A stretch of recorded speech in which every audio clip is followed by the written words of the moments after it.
Good morning. I'm delighted you're having this event, and I'm very sorry I can't be there personally, but I'm making this small film as my contribution, and I hope what you do in turn, because I feel we should all learn from each other, is to send me some notes of the discussions that I'd love to have been part of today.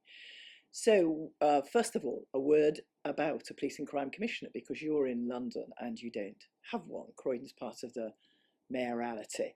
Here, I'm elected. I am the people's representative in the police. One of my tasks is to uh, survey the public and see what they want as policing priorities. And when I've ascertained that, to pass the plan of those priorities over to the chief constable and say, deliver that, please. And I can do that because I have the police budget and I have the theoretical power to appoint and dismiss a chief constable. So I have other roles because I must work with the criminal justice agencies to make sure the courts work properly. I have to work with the victims to do victim support, and I also have to work with local authorities. So it's a job with a big reach, but it's important just to let you know where I'm coming from. We did our surveys in our plan. Domestic and sexual abuse are a top priority for the public of Northumbria.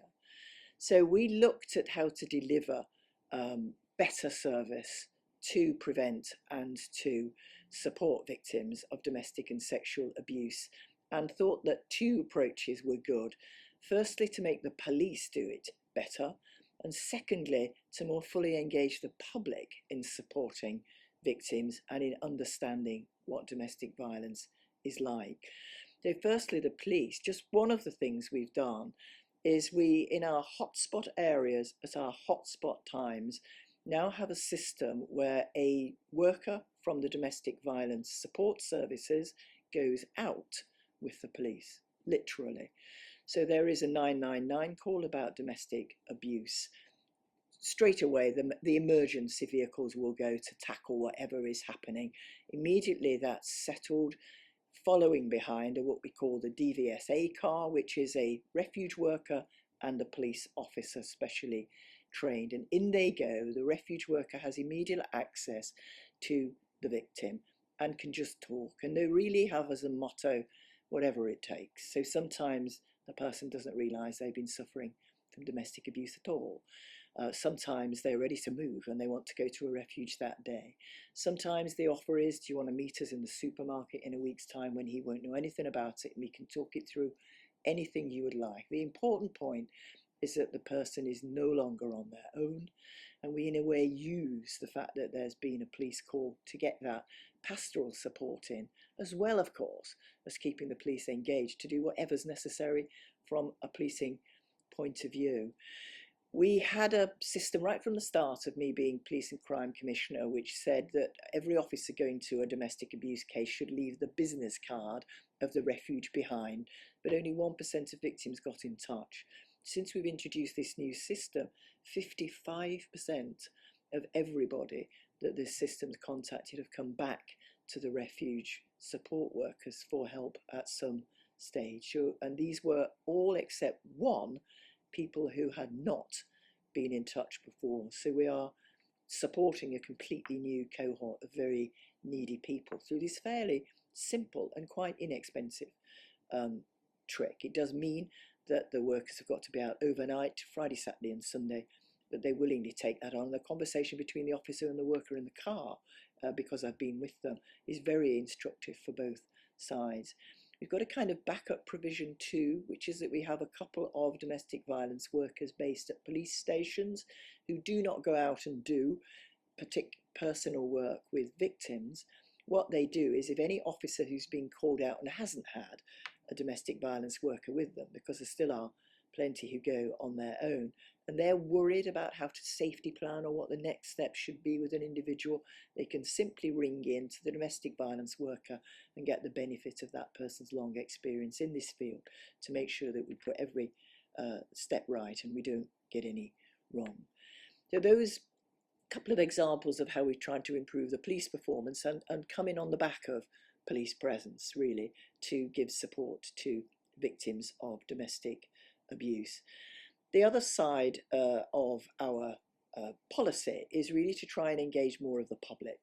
And we thought how we could do this and decided we would home in on the workplace.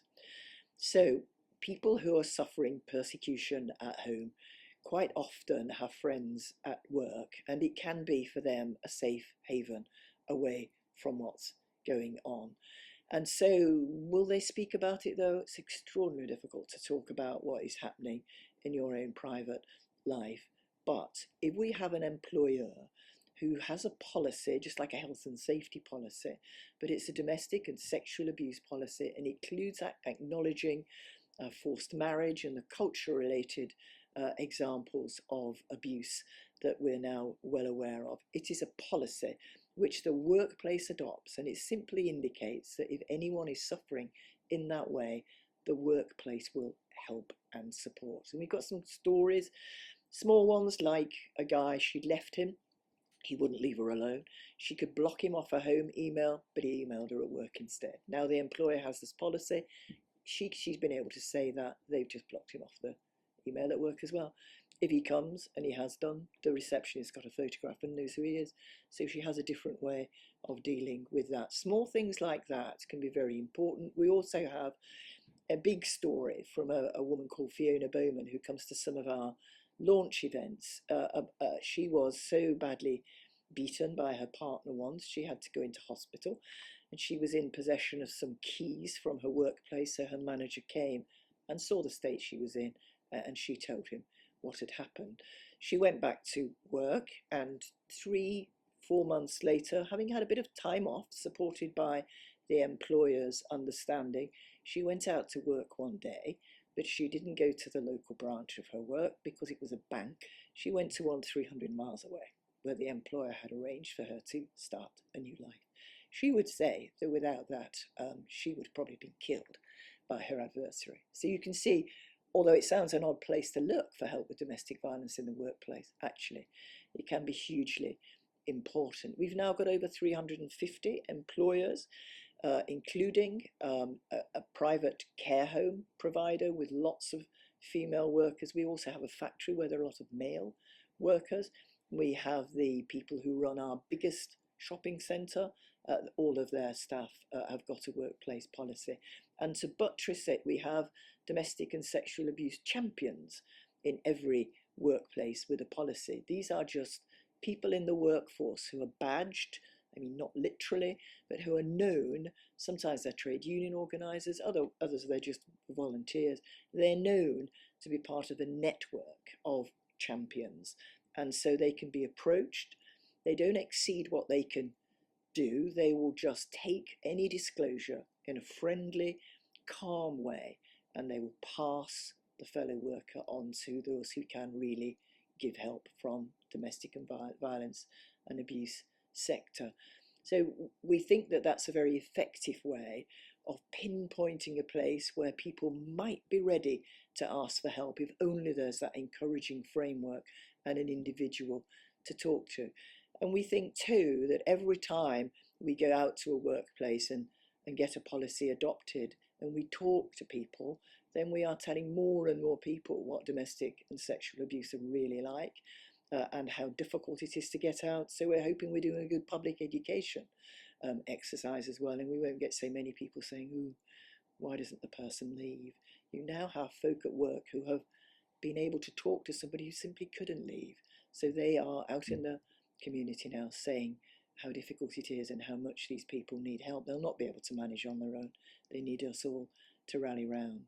A couple of examples of things we've done. Do send me the examples of what you decide to do from today's conference, and have a very good day.